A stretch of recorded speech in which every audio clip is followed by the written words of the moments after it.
반갑습니다. 장종료 시장점검입니다. 네, 오늘 코스피 지수 상승 마감했습니다. 해외 증시 부진에 비해서 선방하고 있는데 이런 모습들이 누적이 되면 좋은데 꼭 뭐 좀 이제 좀 만들어지나 하면 외국인이 탁 팔아버리니까 크게 기대는 하지 마시고 다만 이제 요 조정을 마무리해 나가는 수순을 밟고 있다. 네, 요렇게 생각을 하시면 되겠습니다. 네, 그리고 코스피 지수가 오르는 시기에 외국인이 사고 그런 상태에서 내 주식이 안 올라간다. 조금 기분이 나빠질 수 있는 부분입니다. 그래서 이 기분이 나빠질 수 있는 부분을 문제 해결로 접근을 하느냐, 아니면 그냥 감정 해소로 보느냐, 요 차이가 있습니다. 문제 해결로 본다면 내가 왜 내 주식이 이렇게 시장 대비해서 약하지? 그게 하루 이틀도 아니고 계속된다면 지수는 6월 달부터 해서 현재까지 약 150포인트가 내렸습니다. 그러니까 한 5% 정도 내렸는데 내 계좌는 6월 달에 비해서 5%보다 훨씬 더 깨졌네. 완전히 이거 작살이 나버렸네. 이런 상태입니다. 그랬을 때 뭐가 원인이고 뭐가 문제고 이걸 어떻게 해결을 해야 될까라는 접근과 짜증나 이렇게 해서 감정을 해소하는 걸로 끝내는 거나 이 둘 중에 어떤 걸 선택해야 될지 답을 아실 겁니다.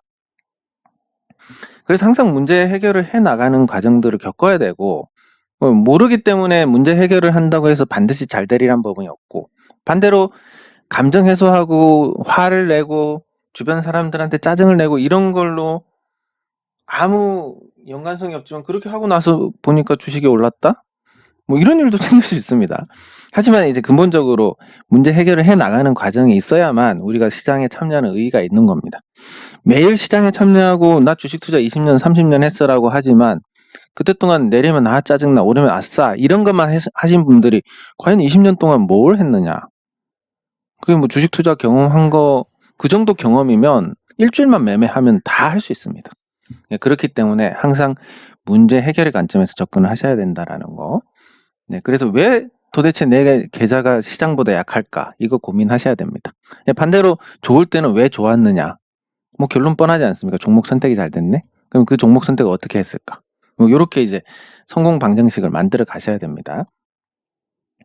네, 그리고 코스닥 지수 조정 후에 회복하는 모습입니다. 요 모습들을 통해서 코스닥이 코스피보다 상대적으로 강한 부분이 계속 확인이 되고 있는데 이게 외국인 매매가 없을 가능성이 높으니까 더더욱 계속 확인이 될 겁니다.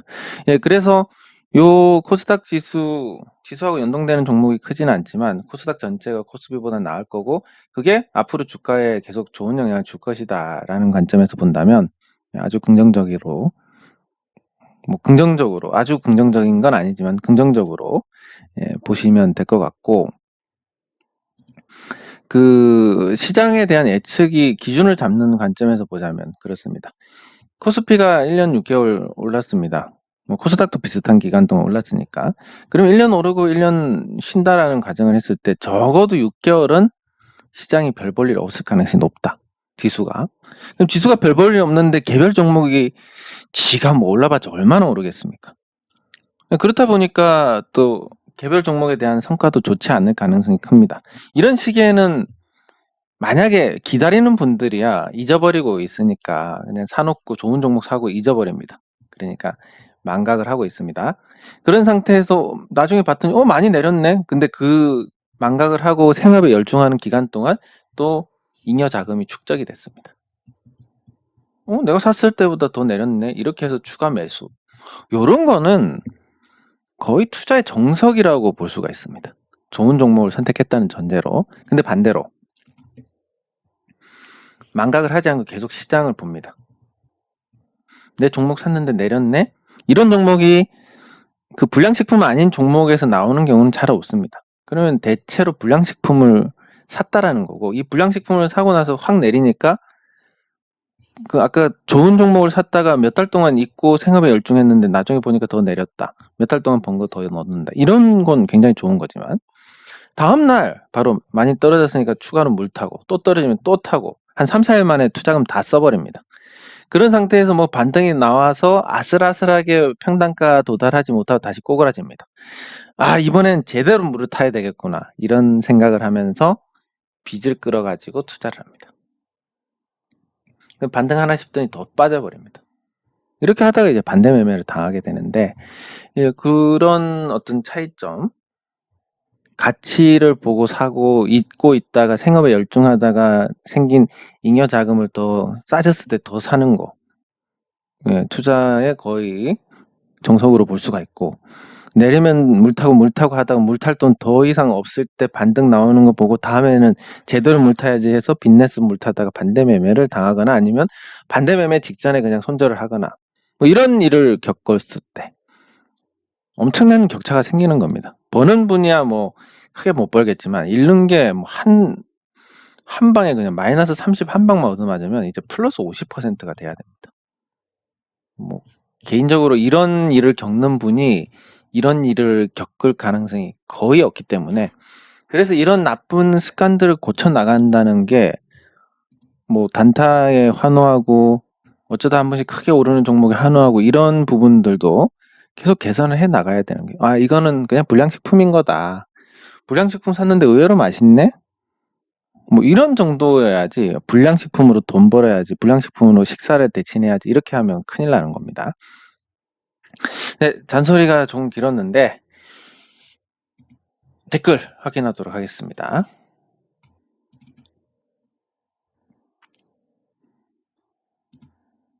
예.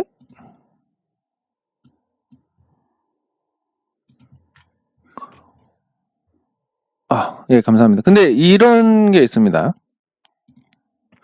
갑자기 생각이 났는데, 진짜 욕심만 줄이면 되는 게, 제가 이렇게 이제 전파를 하는 입장에서 있다 보니까 어떤 정보라고 하는 게 많이 들어옵니다. 생각보다 많이 들어오고 소문도 많이 들어오고 그렇습니다.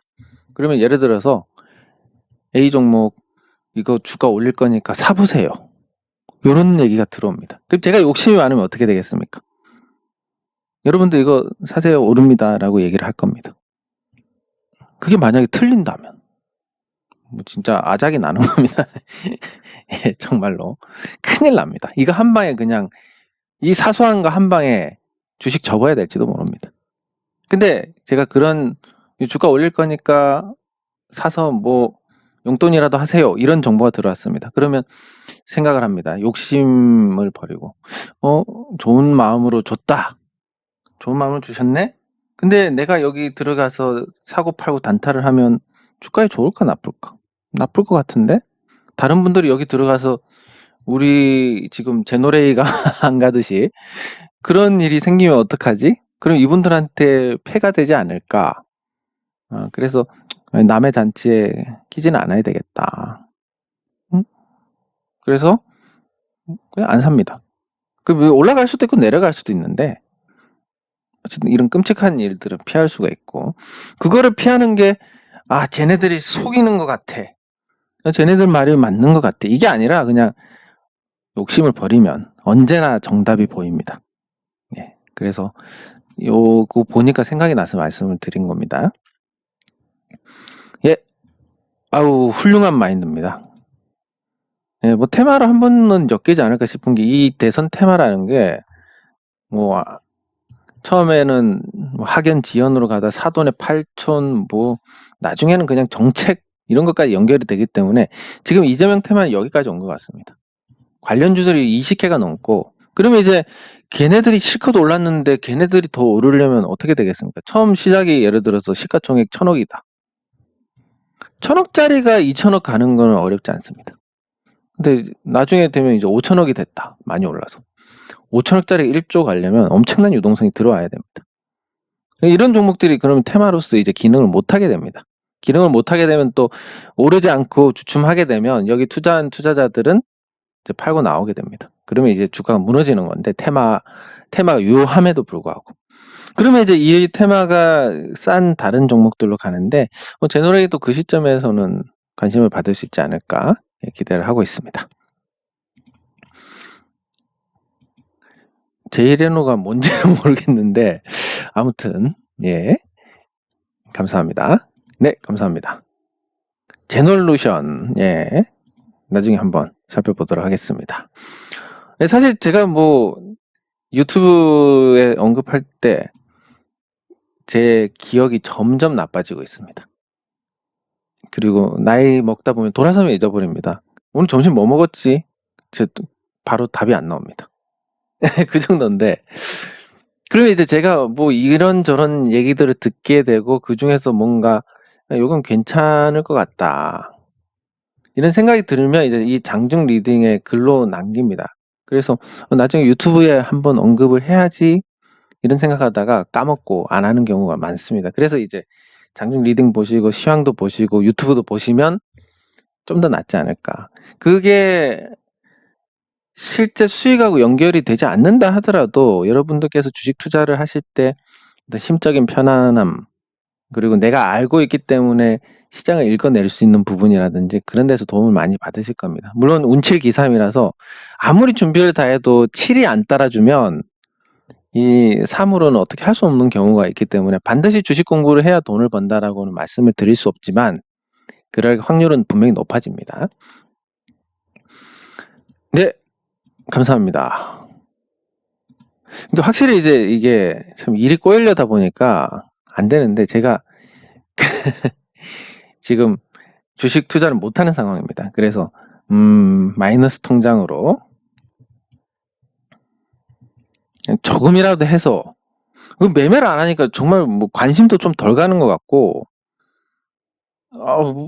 뭔가 좀 속빈 강정 같은 느낌입니다. 그래서 마이너스 통장에서 조금만이라도 해서 보여드리는 게 좋지 않을까 해서, 뭐 때마침 9월 24일이 마이너스 통장 만기일이라서 오늘 은행 갔다가 마이너스 한도가 줄었습니다. 오늘 마이너스 한도가 주는 바람에 이 사람이 또 그런 위축이 되는 부분이 있어서, 내가 마이너스 통장이 줄 정도면 지금 상태가 안 좋은 건가?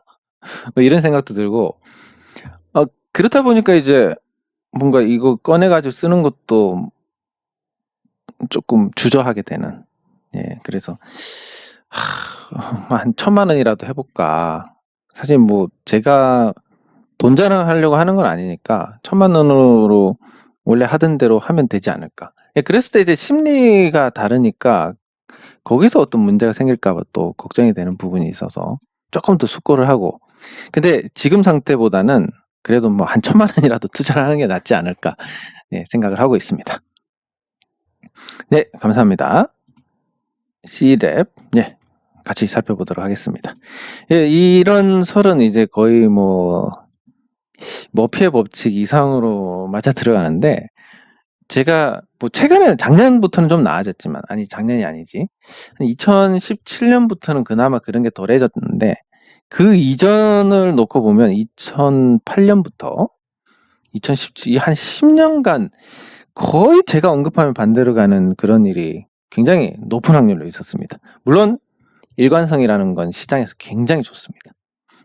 제가 언급을 해놓고 장중 리딩에 막 써놓고 뭐 삼성전자 좋아요 막 써놓고 내가 언급하면 반대로 가던데 팔아야지, 이렇게 될 수도 있는 거고. 네, 근데 이 설이라는 게 2017년까지는 굉장히 맞았고 시장이 나빠지면 거의 다 맞을 겁니다. 그래서 제가 언급하는 거에 대해서 조금 신뢰를 안 가지시는 게 좋다. 물론 그건 단기입니다. 제가 듣는 얘기 중에 하나가 결국은 다 오르더라, 하나 빼고, 하나 박살 났던 거. 예, 그냥 저승문턱까지 갔다 오게 만든 그 종목을 제외하고는 뭐 나중엔 다 오르던데 라는 부분이 있으니까, 단기 관점에서 제가 언급하면 안 오른다, 이런 부분들 참고하셔야 될 것 같습니다. 예, 감사합니다. 네, 감사합니다. 감사합니다. 예, 좋습니다. 저도 이런 관점에서 보면 굉장히 좋다고 생각합니다. 네, 감사합니다. 예, 그래도 한번 같이 보도록 하겠습니다. 또 속상하실 거니까. 예, 감사합니다. 네, 감사합니다. 네, 감사합니다.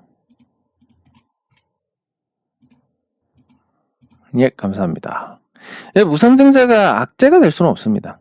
예, 무상증자는 주식을 공짜로 찍어서 준다는 건데, 물론 거기에 따라서 이제 자본금이 더 커지니까, 우린 어떤 재무적으로 문제될 거 없다. 그래서 요 무상증자가 재무적인 자신감을 피력하는 부분이기도 하기 때문에, 그래서 이거 나쁘지 않다. 뭐 나쁘지 않은 정도가 아니라 대체로 호재로 인식이 됩니다. 근데 반응이 없는 종목들은 뭐냐?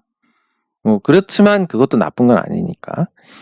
예, 그렇습니다. 그래서 대체로 호재로 받아들인다라고 보시면 될 것 같고. 네, 감사합니다. 네, 감사합니다. 네, 감사합니다. 3자 배정은 전환가액 조정 같은 거 없습니다. 그대로 신주를 찍어서 그 가격입니다. 네, 그러면 같이 종목을 살펴보도록 하겠습니다. 예, 제노레이에 대한 언급이 많으니까 제노레이부터 보도록 하겠습니다. 제노레이는 이제 뭔가 많이 익숙한 모습입니다. 이 모습이. 그래서 무슨 모습일까? 뭐 요거랑 큰 차이가 없습니다. 제노레이가 지수 따라가는 종목이 아님에도 불구하고 지금 지수하고는 큰 상관이 없는데, 근데 여기 보시면 이제 거래량이 많이 나온 날이 있습니다. 43만 5천 주가 나온 날이 있는데, 요 거래량이 뭔지를 살펴봤더니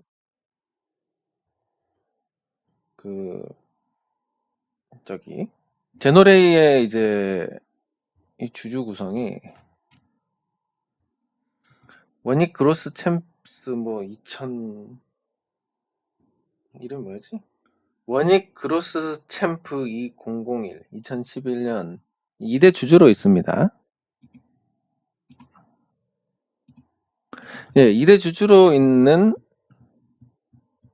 원익에서 지금 이 거래량 터진 날인 것 같습니다. 이 거래량 터진 날 40만 2천 주를 매도했다. 장내 매도. 예, 그래서 지분율이 7.8%에서 5% 아래로 떨어졌습니다. 언제? 나 모르는데? 원익에서 언제 팔았지? 그래서 공시를 한번 들여다봅니다. 네, 그럼 공시가 났구나. 9월 2일에. 네, 공시가 났습니다. 그래서 9월 2일에 원익에서 40만 주를 때렸고, 그게 주가가 그때 당시에 9월 1일에 한 100원, 200원 왔다 갔다 했습니다. 그래서 장내에서 또 어떻게 매도를 했는지를 보겠습니다. 장내 매도 한 1200원 정도에 팔았습니다. 자, 그러면 얘네들이 만약에 다 팔았으면 어떻게 되겠습니까? 다 팔았으면 올라갈 수 있는데 더 이상 팔 사람이 없으니까. 근데 5% 이하로 남겨놨습니다. 그래서 이날 5% 이하로 됐고, 그 이후로도 조금씩 꾸준히 팔고 있는 것 같습니다. 이날 좀 많이 팔았고 꾸준히 조금씩 판다. 그래서 그 112만 9천 주. 이게 한 40만 주 팔았으니까 이제 한 72만 9천 주. 이제 70만 주 정도로 보고 조금씩 팔고 있다라고 봐야 될 것 같습니다. 그래서 이런 원익 그로스 챔스 2011 여기서 팔았던 물량 때문에 지금 약간 눌림이 나오고 있는 상태다. 네, 그러면 이 눌림이 나오고 있는 상태에서 어떻게 또 이걸 봐야 되냐라고 하면, 일단 아직 한 70만 주 정도 남아 있습니다. 그럼 70만 주가 나올 때까지는 주가가 올라가기 힘들다라고 보시는 게 맞을 것 같고, 그리고 하락은 얘들이 밑으로 때려서 팔 만한 그런 동기는 없어 보입니다. 지금 주가 흐름을 봤을 때 하락도 안 되고, 당분간 그러면 횡보하면서 요 70만 주를 다 소화할 때까지 매도가 주기차게 나올 것 같다. 요렇게 해석하는 게 적절할 것 같습니다. 그러면 당분간 재미없고, 그리고 두 번째, 요 주식을 장내에서 팔았는데 40만 주를, 그리고 앞으로 계속 이렇게 해서 한 112만 주를 장내에서 팔 겁니다. 그럼 장내에서 이걸 받은 투자자들이 112만 주를 받은 투자자가 단타다. 그러면 이제 이 종목은 한참 더 못 가게 됩니다. 오르면 팔 거니까. 근데 중장기 관점에서 투자하는 분들이 받아가면 단기적으로 매물이 나올 게 없으니까 금방 가벼워지고 이제 원익 걔네들 다 팔고 더 이상 안 판대. 그런 순간 주가가 올라갑니다. 예, 그래서 딱히 나쁜 상황은 아닌 것 같습니다. 그리고 말씀하신 제놀루션. 제놀루션은 의료기기 쪽에서 체외진단 의료기기, 그러니까 키트 쪽 하고 있는데 요 회사가 저는 되게 긍정적으로 보고 있는 게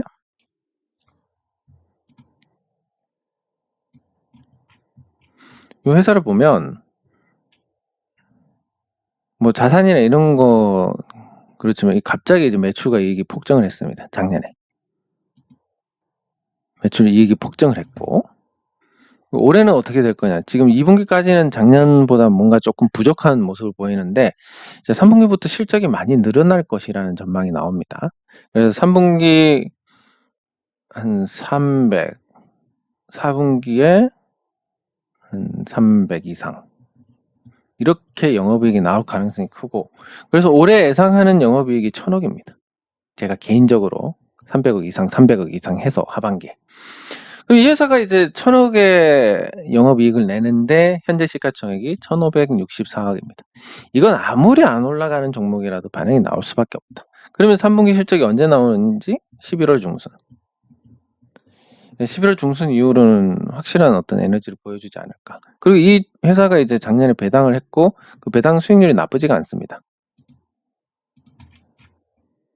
배당 수익률이 2.56으로 찍히는데 올해 실적이 늘어나서 그것까지 더해지면 또 달라질 거니까 거기다 이게 시가로 따지면 현재 시가로 따지면 저거보다 더 높은 수익률일 겁니다. 네, 그래서 제놀루션은 좋을 것 같다. 그럼 기술적으로 일단 내용은 좋은데 기술적으로 과거에 한번 크게 오르고 소강 상태다. 횡보를 1년 정도 했다. 그러면 다시 상승으로 가닥을 잡을 수 있지 않을까. 이미 이제 연봉으로는 올라왔으니까 이런 생각을 할 수 있으니까 이 종목은 뭐 제노레이 못지않게 좀 편한 종목이다라고 정의를 할 수 있겠습니다. 그리고 C랩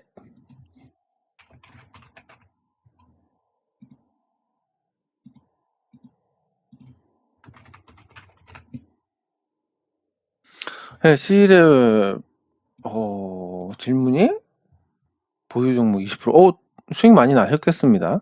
네, 축하드리고 일단 기술적으로만 보면 기술적으로 보면 요런 3중 봉 하나 둘셋 3천형 패턴입니다. 3천형 패턴 이후에 주가가 죽는 경우가 굉장히 많습니다.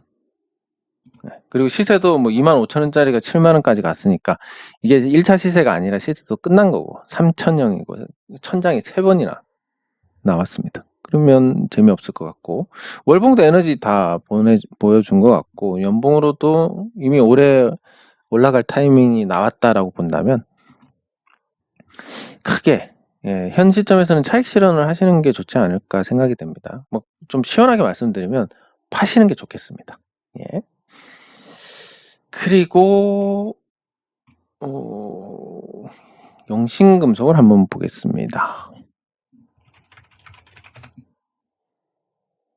자, 영신금속인데 아마 올해 제가 주주운동을 하지 않을 것 같습니다. 1년에 한 번씩 이제 제가 뭐 봉사활동이나 이런 사회에 공헌하는 일이 없기 때문에 이 주주운동을 통해서 주주들의 권익을 대변하고 그런 쪽으로 이제 제가 활동을 해서 어떤 대가 없이 활동을 해서 좋은 일을 하자 이런 생각을 하고 1년에 한 번씩 하고 있는데 올해 주주운동은 아마 없을 겁니다. 첫 번째로 일단 제가 돈이 없습니다. 돈이 없고 두 번째 돈이 나온다 하더라도 그때 가서 뭘 이거를 한다 그러면 이건 그냥 제가 돈 벌려고 하는 것밖에 안 되니까 역시 안 되고 그리고 세 번째는 요 주주운동을 하는 목적 결국은 주가가 아주 저평가돼 있고 이걸 최대 주주가 방치를 한다. 이런 부분들이 가장 큰 명분인데 주주 운동을 할 만한 주가가 거의 없습니다. 시장이 그나마 그동안 좋았다 보니까. 이런 거 생각하면 매년 한 개씩 해야지. 이거는 제 욕심일 수 있을지 모릅니다. 그래서 올해는 뭐 마땅한 종목도 없고, 그리고 영신금속을 팔면 또 요거 판 걸로 할 수 있겠지만, 뭐 이대로 가면 뭐 어떻게 당장 뭐가 크게 오른다 이런 것도 힘들 것 같고, 뭐 그러면 이제 연봉이 바뀌는 내년, 연봉 위에 올라섰으니까 월봉 위에 올라서고 내년에 연봉 길게 연봉이 나오는 거 기대할 수 있는, 내년까지 그냥 갖고 가야지. 대선 테마는 아마 유승민 전 의원이 설마 뭐 대통령 후보가 되지는 않을 거니까. 그러면 경선에서 떨어진다라고 보면 유승민 관련주라서 기대할 수 있는 것도 한 달도 채 안 됩니다. 그런 것까지 생각하면 뭐 실질적으로는 대선 테마로 인해서 뭐 크게 오른다 이것도 조금 어렵지 않을까. 그런 거 저런 거 다 따져봤을 때 그냥 내년에 테슬라 매출 늘고 현대모비스 사내 하청으로 들어가서 더 튼튼해지고 그동안 또 이익 계속 나고 뭐 이렇게 하면서 그냥 내년까지 갖고 가면 뭐 저절로 팔 수 있는 상황이 오지 않을까, 뭐 이런 정도로 생각을 하고 있고, 그래서 영신금속을 못 파는 부분도 하나 더 들어갑니다. 그래서 올해 주주운동은 아마도 뭐 제 상황이 드라마틱하게 개선이 되거나 아니면 어떤 특별한 사유가 발생하지 않는 한 올해는 주주운동을 못할 것 같다, 이렇게 말씀을 드릴 수 있고, 그런 전제를 보면 그냥 영신금속 갖고 가는 게 제일 편할 것 같습니다.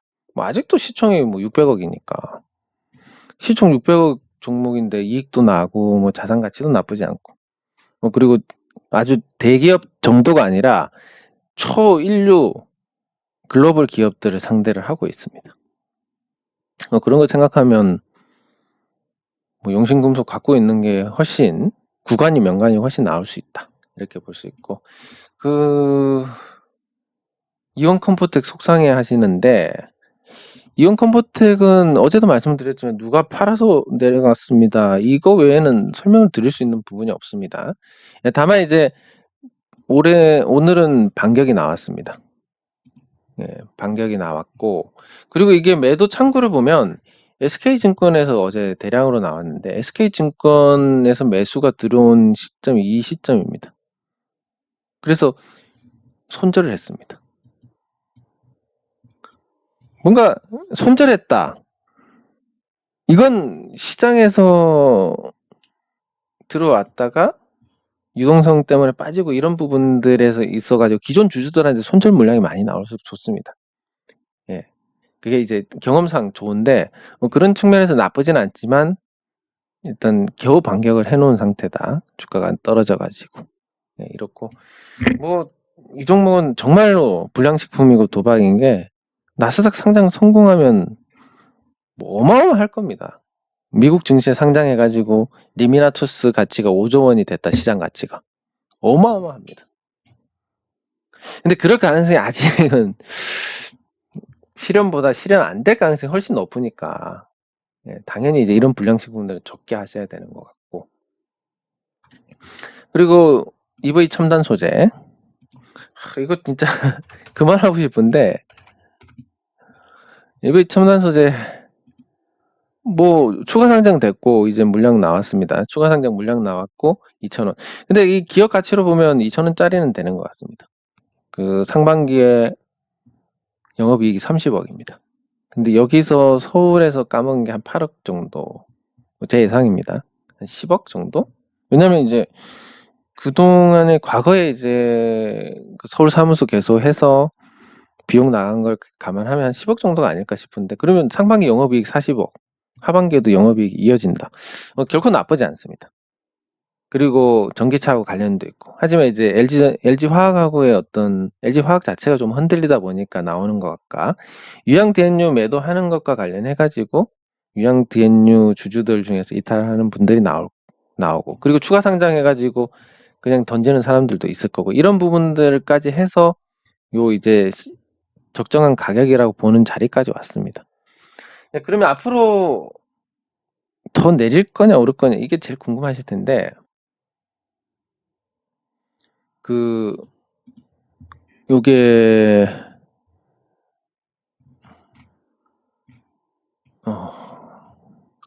오르냐 내리냐에 대한 부분은 예단이 어렵지만, 근데 그렇다고 또 안 하면 재미없으니까 일단 무조건 틀리든 말든 해보겠습니다.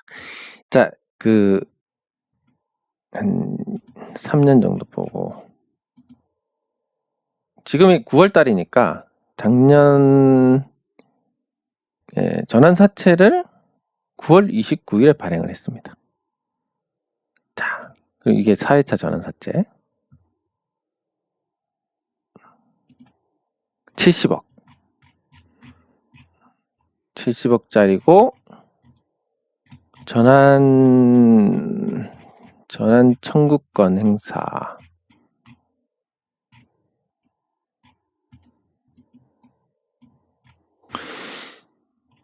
3,113원짜리, 그러니까 6,000원이 넘는 건데 전환가액 조정이 됐을 겁니다. 최저 조정 70%까지 되고, 9월 29일부터 납입을 9월 29일에 했으니까 9월 29일부터 이제 청약 신청하면 10월 중순 정도에 이 전환사채 물량이 나올 것 같습니다. 그러면 이 전환사채 물량이 나온다.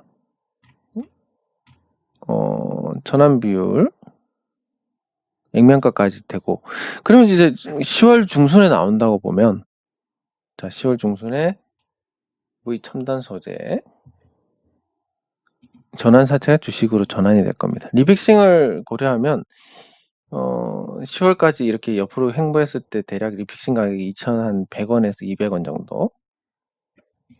그리고 이 전환사채 70억치를 풀어먹으려면 주가 또 올려야 될 겁니다.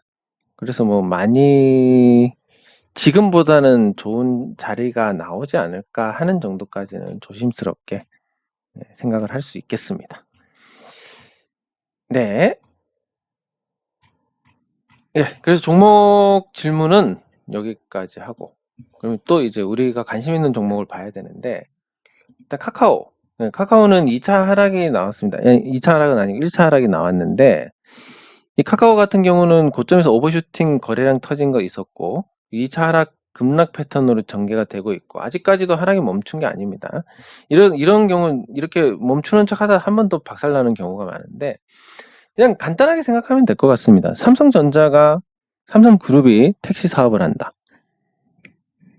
정부가 가만두겠습니까? 삼성그룹이 메신저 장악하고 있다. 뭐 그만두겠습니까? 그래서 카카오도 이제 덩치가 커졌기 때문에 대기업 수준의 어떤 규제를 적용받아야 되고, 그랬을 때 앞으로 성장성이 없는 거 아닌가, 이런 우려가 계속 반영이 되고 있는데, 그런 과정에서 가장 근본적인 문제는 결국은 주가가 비싸다라는 거. 이게 뭐 옛날에 제가 한 11년 전에 다음에서 증권 고수 시상을 했는데, 제가 이제 증권 고수로 시상을 받게 됐습니다. 그때 당시에 10년이 넘었는데, 그 다음 어워드 증권 고수 부문에 제가 선정이 돼서, 그때 이제 소녀시대도 오고 막 그 다음에서 이제 그런 행사를 거의 처음 했었는데, 그 당시에 이제 제가 다음에서 김재동 씨가 사회를 보고 앞으로 어떤 종목이 유망하냐 그랬을 때, 다음에서 이런 걸 안 하면서 이따가 이런 행사를 한다, 이건 좋은 신호다, 주가 측면에서 올라갈 거다라고 하려다가 그냥 삼성전자가 제일 좋다고 했습니다. 그때보다 한 삼성전자 두세 배 올랐을 겁니다. 근데 그때 삼성전자라고 하니까 저하고 같이 경쟁 후보로 있었던 분이 누구나 다 아는 거 이런 식으로 말씀하시길래, 저 갈 때 저 학주 차버릴까 막 이런 생각도 했었는데, 아무튼 예, 11년 전에 그 얘기를 하는 게, 주가를 보시면 이게 우회 상장을 했습니다, 카카오가. 그래서 주가가 다음 주가입니다. 카카오는 합병법인이었고,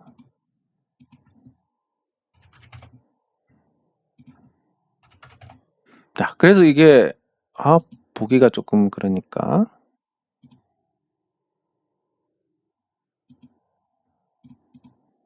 이게 비어 있으니까 뭔가 좀 눈에 안 들어옵니다. 그게 2010년 그러니까 환산 주가로 보면 그 당시 이제 주가가 뭐 10,000원대. 그때보다 거의 10배 올랐습니다. 근데 10배가 올랐는데 주가가 10배 오를 만한 어떤 변화가 있느냐? 당시에도 카카오톡을 다 쓰고 있었고, 지금도 쓰고 있고. 그래서 카카오톡 기반으로 사업을 확장하면 계속 클 수 있지 않나. 물론 저도 그렇게 봤는데 지금은 이제 너무 도가 지나치다. 당연히 이제 그 규제를 받아야 될 거고, 그리고 이게 연봉으로도 에너지 소모했으면 로켓 다 발사했고, 예, 그래서 그런 점들을 봤을 때 카카오는 아직도 하락을 할 자리가 남아있다 라고 보는 게 적절할 것 같습니다. 네, 그리고 그러면 네이버는 어떻느냐? 비슷한 성격이지만, 근데 네이버하고 카카오하고는 좀 많이 틀린 부분이 있는데, 규제를 받았을 때 네이버도 똑같이 적용을 받는데, 네이버는 어떤 공헌을 한 부분도 있고 다릅니다. 뭐냐면 네이버가 하는 스토어팜이라는 게 있습니다. 소상공인들을 위해서 이게 만들어진 건데, 물론 당연히 기업이 돈 벌자고 하겠지만, 요 수수료가 옥션이나 지마켓 같은 데 수수료가 한 9%에서 10% 정도 될 겁니다. 평균적으로. 이 스토어팜이 2%니까 소상공인의 어떤 디지털화에 네이버가 기여한 부분이 아주 크다. 이렇게 평가를 받고 있습니다. 그렇기 때문에 규제를 받는다 하더라도 네이버는 알아서 2%입니다. 2% 받으면 누가 이걸 가지고 문제를 삼겠습니까? 저렇게 저렴하게 받는데? 그리고 이제 라인의 가치라든지 이런 부분도 수치화돼 가지고 지금 네이버의 손자산 가치가 23조 원이 넘습니다. 물론 이제 시가총액이 65조니까 이거보단 적긴 한데, 네이버가 어떤 자산 근거가 없어도 되는 인터넷 기업이다 보니까 보통은 곱하기 2를 해줍니다. 46조.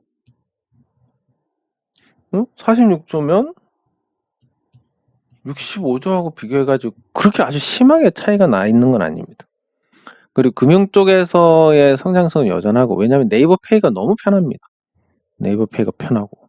그래서 뭐 이것도 많이 올라왔기 때문에 뭐 여기서 더 오를 게 있겠냐마는, 그래도 카카오처럼 뭐 몽땅 파세요 이런 내용은 아니니까 그나마 이제 얘는 덜 내릴 거고 잘 버티게 될 것 같습니다. 반면에 카카오는 이미 시세가 끝났고 앞으로 내릴 일만 남았으니까, 카카오 혹시 보유하고 계신 분들은 다 던지시기 바랍니다. 제가 시간이 있으면 LG화학도 다 던져야 되고 카카오도 다 던져야 되고 이런 걸 따로 만들고 싶은데 시간이 잘 없어가지고, 예, 좀 아쉬운 부분이 있습니다. 네, 장 종료 시장 점검은 여기서 마치도록 하겠습니다. 수고하셨습니다.